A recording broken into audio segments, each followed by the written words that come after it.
নমস্কার, আমি অর্ঘ্য। এই মুহূর্তে রয়েছি কল্যাণী রথতলার অঞ্চলে এবং কল্যাণী রথতলার এই 20 নম্বর অঞ্চলে থাকার একটি অন্যতম কারণ কি, আজ মাধ্যমিকের ফল প্রকাশ হয়েছে এবং সেই মাধ্যমিকের ফল প্রকাশ হওয়ার পর যেন গোটা রাজ্যে এবং জেলায় জেলায় কার্যত যারা র্যাঙ্ক করেছেন, সেই 1 থেকে 10-এর র্যাঙ্ক করেছেন যারা, তাদের যেন জয় জয়কার চলছে। ঠিক সে মতো অবস্থাতেই রাজ্যে 11th এবং উত্তর 24 পরগনা জেলার শীর্ষস্থান অধিকারী সেই যিনি করেছেন প্রদীপ মণ্ডল, তার বাড়িতে আজ রয়েছি এবং তার প্রাপ্ত নম্বর 685। তিনি বাসিন্দা সূত্রে কল্যাণী পৌরসভার 20 নম্বর ওয়ার্ডের হলেও কিন্তু পড়াশোনাটা চালিয়েছেন কাঁচরাপাড়া পৌরসভা অর্থাৎ উত্তর 24 পরগনা জেলার অন্তর্গত হারনেট হাই স্কুলে। এবং হারনেট হাই স্কুলের সভাপতি তৎসহ কাঁচরাপাড়া পৌরসভার যিনি চেয়ারম্যান কমল অধিকারী মহাশয়, তিনিও তাকে জানিয়েছেন, শুভেচ্ছা বার্তা জানিয়েছেন। এ বিষয়ে সরাসরি তার কাছে চলে আসব। কি প্রিপারেশন ছিল যে আজকে এরকম একটা ভালো জায়গায় এসে উঠেছেন, এত সুন্দর একটা র্যাঙ্ক হয়েছে? প্রথমত আমি টেক্সট বুকটাই ভালো করে পড়তাম এবং ওইখান থেকেই নিজে নিজে মানে লাইন পড়ে পড়ে সেটাকে আন্ডারলাইন করে সেখান থেকেই নিজে নিজেই প্রশ্ন বানাবার চেষ্টা করতাম এবং নিজে নিজেই উত্তর লিখতাম। তারপরে নিজেই ধরুন কোনো প্রশ্ন বলা আছে, তারপর সেখানটা নিজে নিজেই চেষ্টা করতাম টেস্ট পেপার দেখে দেখে। এবং এমনি কোনো বাধা ধরা টাইম ছিল না পড়াশোনার জন্য, যখন মানে ইচ্ছা করতো পড়তাম, এরকমই। আর যে এখন যে রেফারেন্সের বই যেগুলো চালু হয়েছে, সেগুলোর ক্ষেত্রে কিভাবে তুমি প্রিপারেশন নিচ্ছ বা সেগুলো দেখে তুমি পড়াশোনা করেছো কিনা, সে সম্বন্ধে যদি বলতে। না, রেফারেন্স বুক আমি বেশি ফলো করিনি, আমি মূলত টেক্সট বইয়ের ওপরই বেস করে পড়েছি।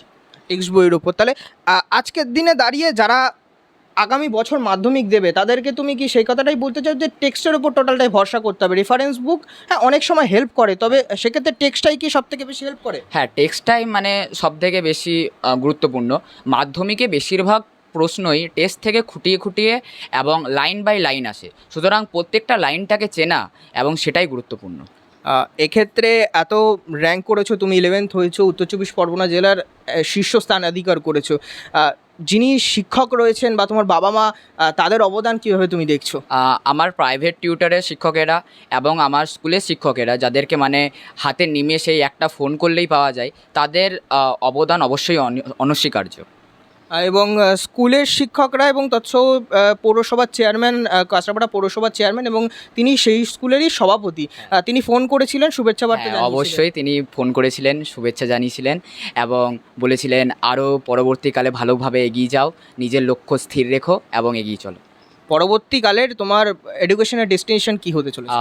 আমি অবশ্যই নিট এক্সাম দিতে চাই পরবর্তীকালে, এবং পরবর্তীকালে একজন ডাক্তার হতে চাই। ডাক্তার হতে চান? তাহলে এই যে এই পরিস্থিতি, যেটা নিট এক্সামের দিকে তুমি চলছো, সেদিকের প্রিপারেশন কি এখন থেকে শুরু করে দিয়েছো নাকি পরবর্তীকালে গিয়ে শুরু করবে? এখন থেকেই শুরু করে দিয়েছি। মানে ধরুন 11th কনসেপ্ট ওটা বোঝাটাই সবথেকে বড় কথা। মানে তারপর ধরুন তো অন্য কোচিং টোচিং ওইসব তো আছেই। আচ্ছা আচ্ছা। তাহলে তোমার এই প্রাপ্ত যে নাম্বারগুলো প্রত্যেকটি সাবজেক্ট ওয়াইজ, এটা যদি বলে দিতে।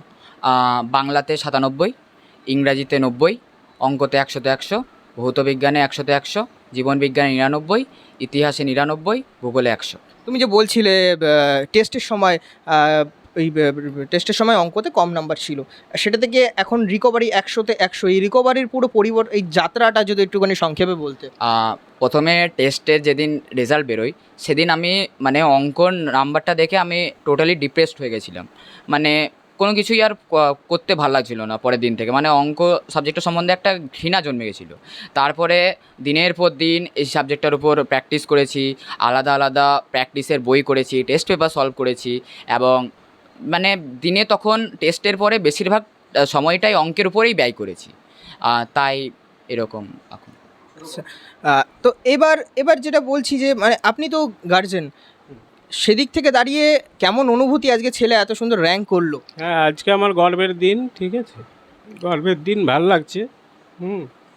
তো আমি আর অন্যান্য ছাত্রছাত্রীদের, আমি যেহেতু একজন প্রাইভেট টিউটর, তার অন্য প্রত্যেক স্টুডেন্টদেরই আমি বলবো যেন টেক্সট বুক তারা ভালো করে ফলো করে।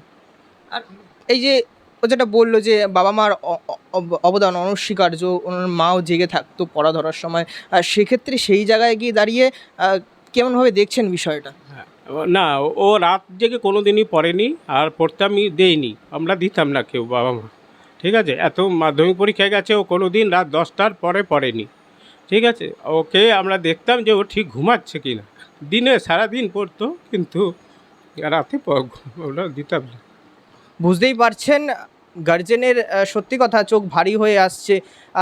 এত সুন্দর র্যাঙ্ক করেছে ছেলে, সে জায়গায় দাঁড়িয়ে বলাই চলে যে সত্যি এখনও মাধ্যমিক পরীক্ষায় সেরকম ছাত্রছাত্রীরা রয়েছেন যারা সুন্দরভাবে নিজের রাস্তাকে তৈরি করছেন এবং পরবর্তীকালে বলছেন তারা আমি ডাক্তার হব, আমরা ইঞ্জিনিয়ার হব।